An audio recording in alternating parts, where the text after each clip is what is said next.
Well, hello and welcome to Outdoor Oklahoma. I'm Todd Craighead.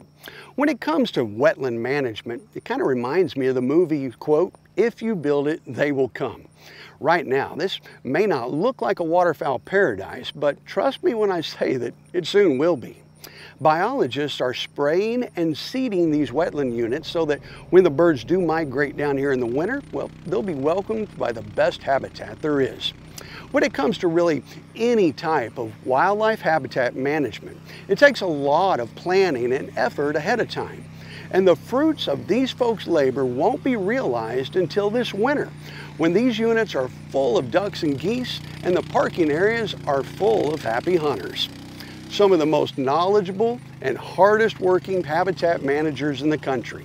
Just another reason to love Oklahoma and the adventures that await you.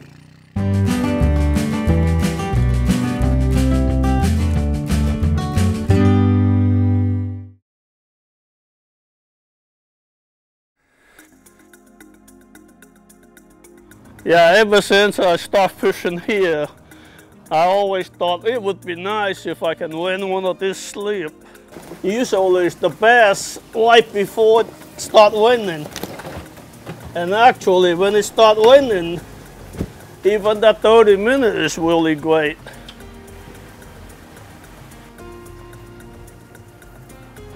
The sunrise here is incredible. You'll enjoy that as much as anything. Actually, when I have enough money, instead of buying a car like most of the kids, I bought me a boat. I finished around 12 years old. We come in here to Oklahoma from San Francisco. And just as soon as we got here, we met up with this elderly man, and he took us fishing, and it sort of stayed forever. Just the outdoors so nice and addictive.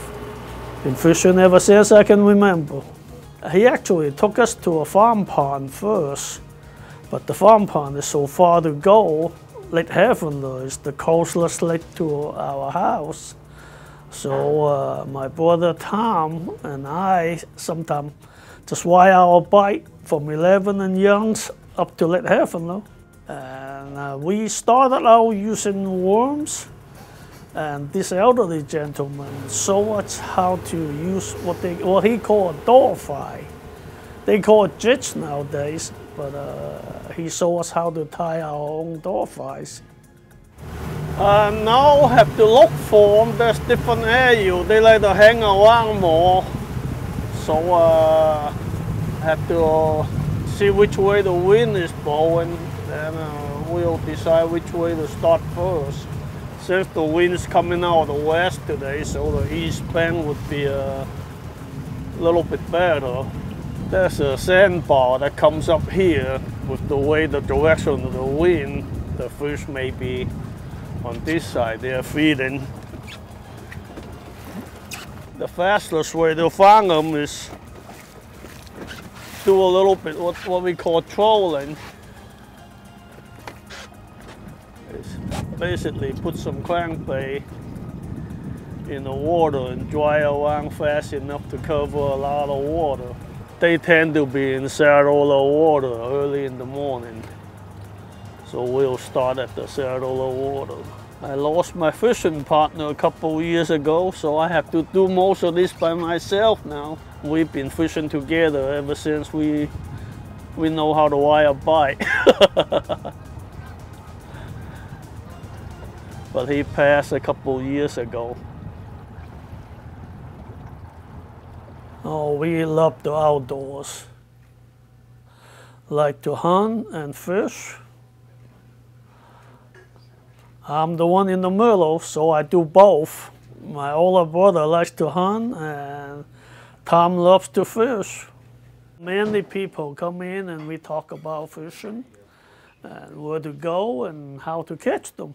Yeah, so he likes to show off, that's why he's got all his pictures out here. And his power, his catches. Well, that's his walleye.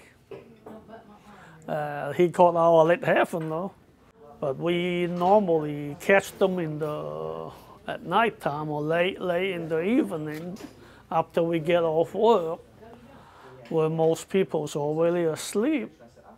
And that is a bass he caught out of a farm pond. He goes to whatever farm pond he can get permission to go into, and we go there and see if there's any good fish there. And then this some of the photo he have from different places and different towns. But there are so many photos, he put them all out here. We'll have it line the whole restaurant. Yeah, this is one of the reasons I got this big boat. He's kind of handicapped, need a little help, so this boat give him room for wheelchairs and a lot of room to fish. When he got much older, that he have cancer. That's what put him in the wheelchair.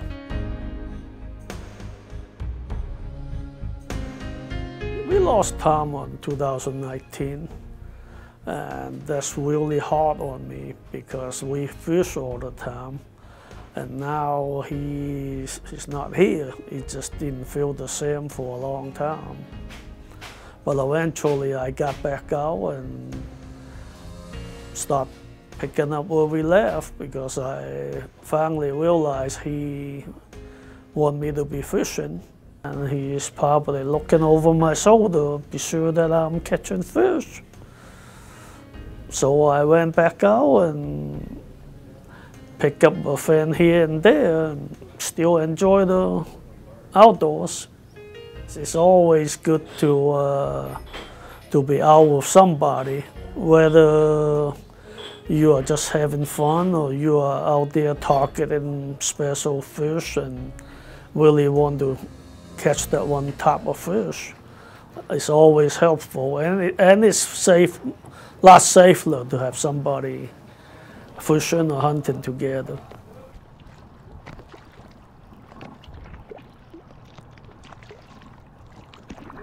This is a sand bass. This could be a little high, but it's got a little line, booking line in it. It's darker than normal. I've been fishing at Lake Haven for 55 years. And I see how the lake change, sometimes for the better, sometimes for the worse. Of course, I think I'm the best, but there's always room for improvement.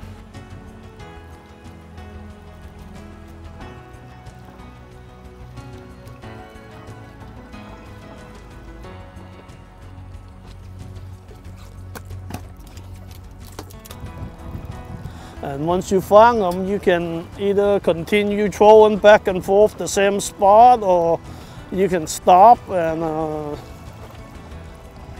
use jig or spoon for them.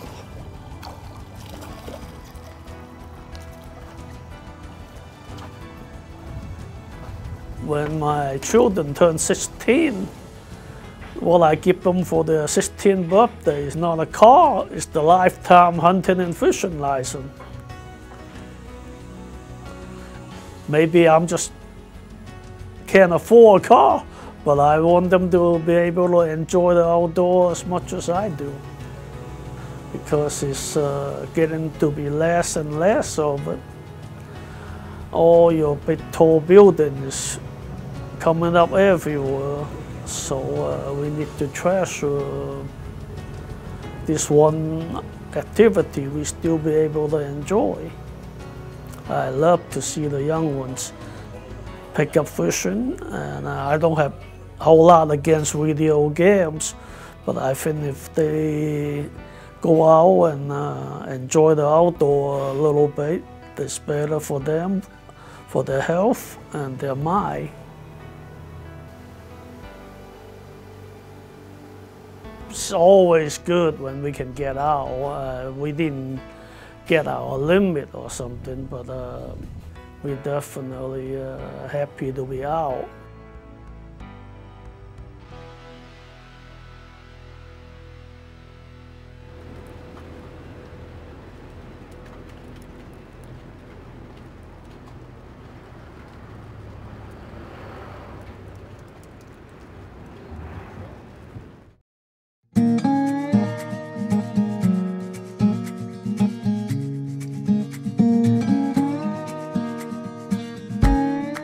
Meet Wayne Hubbard and Candace Price of Kansas City, two trailblazers in the outdoor television industry. Their TV show, Urban American Outdoors, is the first African-American owned, produced, and hosted outdoor adventure show in the United States. Their passion to promote diversity and inclusion in the outdoors has inspired hundreds of thousands, not only just through their TV show, but through outreach programs and urban kids fishing clinics they facilitate all across the country. As a result of their inspiring work to engage, embrace, and promote diversity in the outdoors, they've been nationally recognized and have served as representatives on federal advisory committees, ultimately being named as Champions of Change by the Obama administration. We're gonna do it Urban American style because, you know, that's how we roll. Put a little urban, a little soul, a little hip hop. We out on the boats. I'm in Oklahoma, my home state. Wayne, a born and raised Oklahoman, returned to his home state as he and his wife Candace joined our crew on the water to share their story of diversity and inclusion in the outdoors. That's a nice one.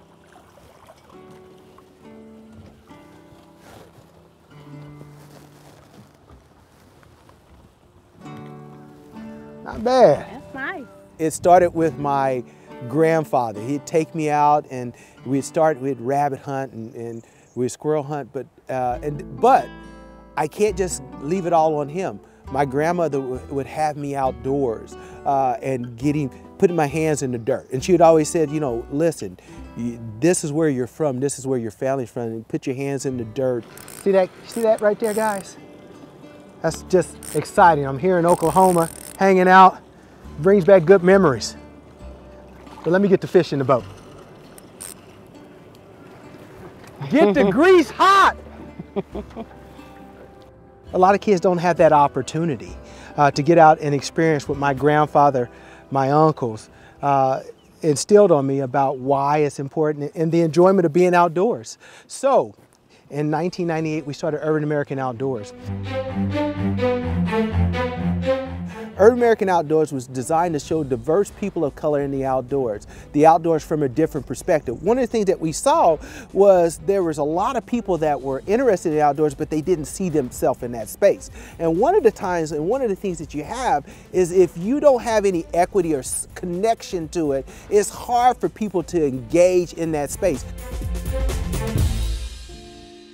When we first started in 98 and 99, when we first did our show, there was no diversity, inclusion discussions really.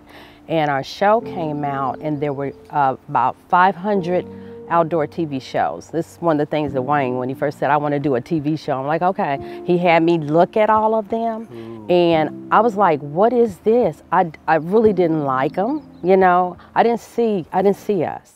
So I hope you enjoyed this show. I'm Wayne Hubbard, and this is the Urban American Outdoors Show. So when we came out and we had this great show and Wayne was on there, some of the people attacked us and called us in outdoors. And that was some of the first things. I always like to tell the story because this is real, what we had to go through. And what happened from there is that we ignored it. It was like, it's okay, because everybody didn't feel that way. That's a small group of people that felt that way.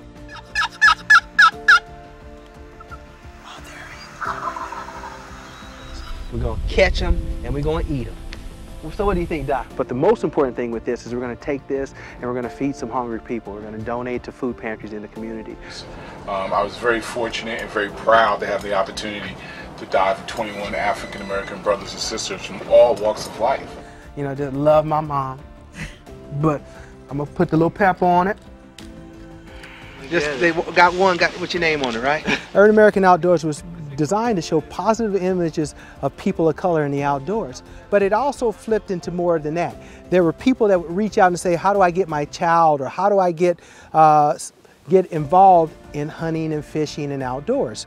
So we created this model. We started to show from just looking at it from the space that we're going to be a TV show. What happened was it became a movement. People were reaching out and asking us how can we get engaged? How can we work on it? What has changed is now you see more people out here. You see social media people, you see that in the space. You see a lot more diversity. You see a lot of people of color in the space. We're out here going after these freshwater dinosaurs that's been around for a while. So this is what we do. And I'm learning from a pro right here. Look at him. Look at him. It's not his first rodeo. You can tell. See that finesse in his hips? Look at him. Look at him. I'm feeling good. Feeling great. I'm feeling good. I'm feeling great. Feeling great. I'm feeling fantastic. I was down to my He feels good. We want to make sure that people know that people of color, black people, Hispanic people, Asian people, enjoy the outdoors. They go out and engage it. Don't horse him too hard. Yeah. That might be the lake record. You know what? It's a Wayne record. Yeah. Diversity and inclusion is very important because we're all on this planet together. Everybody's already here, and there is diversity in every walk of life.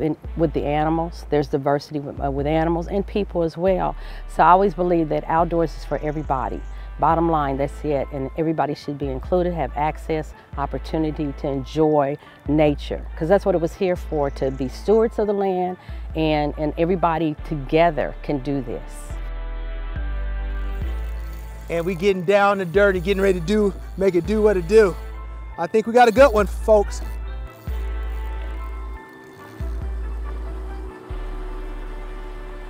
Got him. You got him? He's in the boat. All right.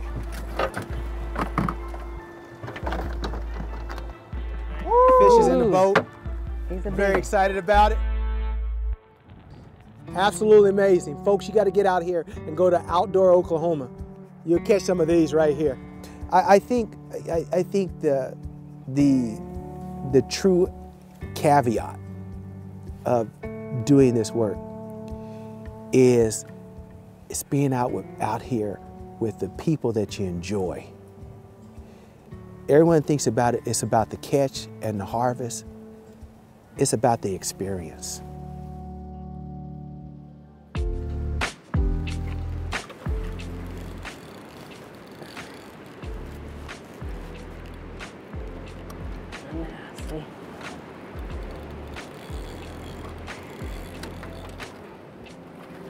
Woo! Whoa! There you go. Woo-woo! Turn around, Candy. Turn around, Candy.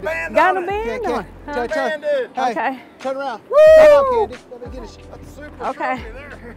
Woo! Got a band on it, right? Band on it. Hold it, folks. Hold it, folks.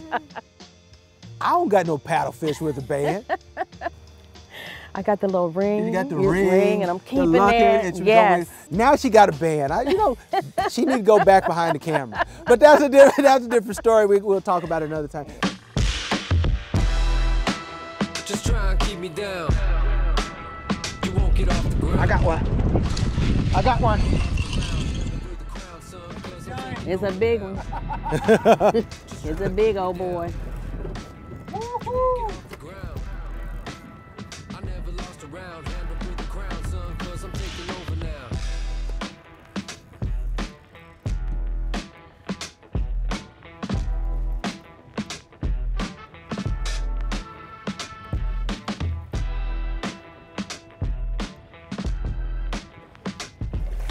Don't let go. Oh yeah. Woo.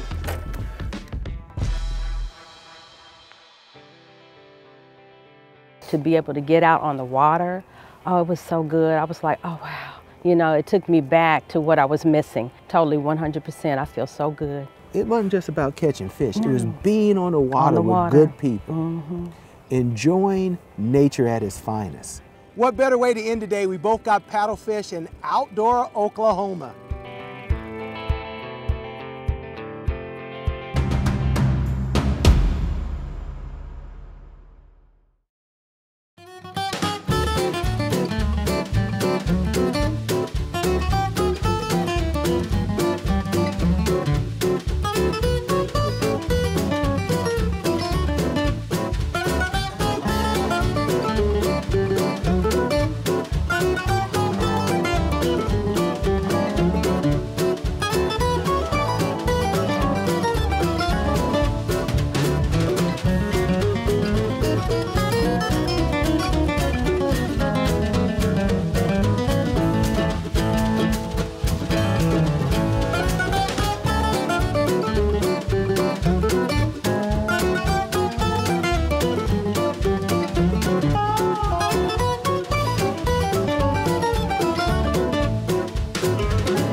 The endangered whooping crane, one of North America's rarest birds, migrates to Oklahoma twice a year, giving bird watchers and other wildlife enthusiasts a chance to see a species that narrowly escaped extinction in the early 1900s. Whooping cranes are large white birds that have long legs and necks. They have red crowns and facial patches and contrasting black wingtips that are only seen in flight. The cranes that move through Oklahoma are part of the Aransas wood buffalo population, the only remaining wild population. They winter in coastal Texas at Aransas National Wildlife Refuge and nest in Alberta, Canada at Wood Buffalo National Park. This 2,500-mile one-way flight may take as many as 50 days in the fall, but experienced pairs may make the return trip in the spring in as little as 10 days. Whooping cranes typically migrate in small numbers or in family groups, but those birds will often join large flocks of sandhill cranes. In Oklahoma, the birds will stop over at wetlands, lakes, and agricultural fields to feed and rest before continuing their migration. For more information on Oklahoma's incredibly diverse species, check out our many resources at wildlifedepartment.com. There you can browse field guides, share wildlife sightings, and subscribe to The Wild Side, our monthly e-newsletter dedicated to non-game conservation efforts.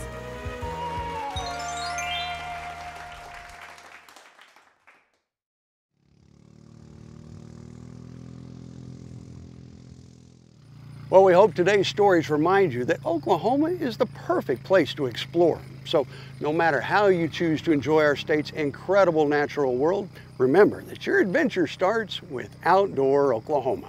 Is that a wrap?